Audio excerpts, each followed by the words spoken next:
Hi everybody! This video introduces the graphic novel that we'll be reading for this class, which is called American-Born Chinese. I'm going to begin by talking a little bit about the author, Gene Luen Yang. He was born in 1973 in California. He's still alive, and he was born to Taiwanese immigrants. Actually, one of his parents was Taiwanese and from Hong Kong, but mostly we can talk about him as being born to Taiwanese immigrants. So he's a second-generation immigrant, so someone who was born to people who immigrated to the United States, but he was born in the United States and grew up in American culture.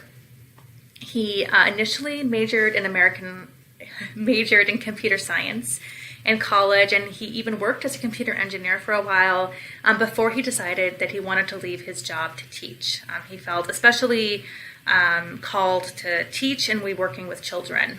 And at this time, when he was making this decision, he also began publishing comics, and this was around 1996.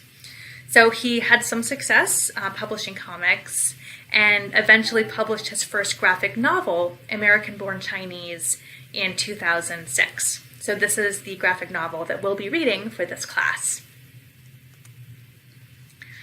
As I said, the graphic novel was published in 2006, and as you'll discover when you begin reading it, it follows three different storylines. And these three storylines are fairly distinct from most of the graphic novel, but they do come together in the end. I won't tell you how, but I will tell you that eventually they come together and relate to one another. So the first of the three storylines is based on the Monkey King, which is a figure that's from Chinese mythology. The figure's name within Chinese mythology is Sun Wukong. However, Yang puts his own spin on this figure from Chinese mythology. The second storyline follows a character by the name of Jin Wang, and this is a child and then an adolescent. He's an Asian American who finds it difficult to fit in his predominantly Caucasian school and neighborhood. And of the three storylines, this is probably the most realistic. It's the one that sort of seeks to depict actual sort of everyday life instead of dealing with, mythological figures or other sort of unrealistic figures. The third storyline follows a character named Danny. Danny is a white American teenager, and he has a Chinese cousin whose name is Chin Ki. And this Chinese cousin displays several American stereotypes about Chinese people.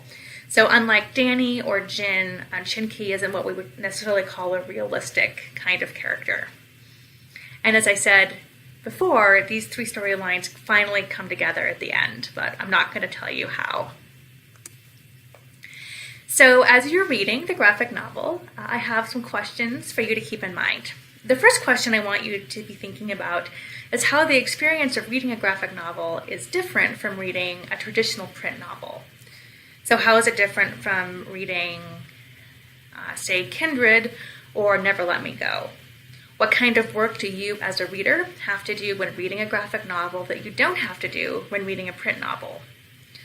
The second question has to do with this figure of the Monkey King. So Wang bases the Monkey King on a figure from Chinese mythology, but he puts his own spin on the character.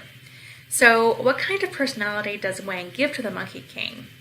And how does he adapt traditional stories of Sun Wukong to create his own version of the Monkey King? The third question I have for you revolves around the figure of Chin Ki. So as I say here, Chin Ki is based on various stereotypes about Chinese people. What are some of these stereotypes, either negative or positive, that he seems to embody, and how does he embody those? The fourth question I have for you is about Danny. So some critics have described Danny as an all-American teenage boy. And I want you to think about whether you agree with this, why or why not, and think about how you would describe him, and why you describe him that way. The fifth question also relates to Danny, so I want you to pay attention to how Danny feels about his cousin Chin Ki and what causes him to feel that way.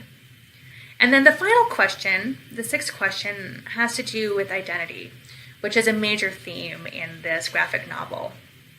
So as you're reading, I want you to think about how the theme of identity is developed in each of the three storylines. In what ways do each of these three central characters, the Monkey King, Jin, and Danny, struggle with their sense of identity, and how are those struggles and those issues finally resolved? And what parallels, if any, do you notice between these three storylines, especially when it comes to this question of identity? So I hope you enjoy reading American Born Chinese, and I look forward to seeing what you have to say in discussion. And please let me know if you have any questions.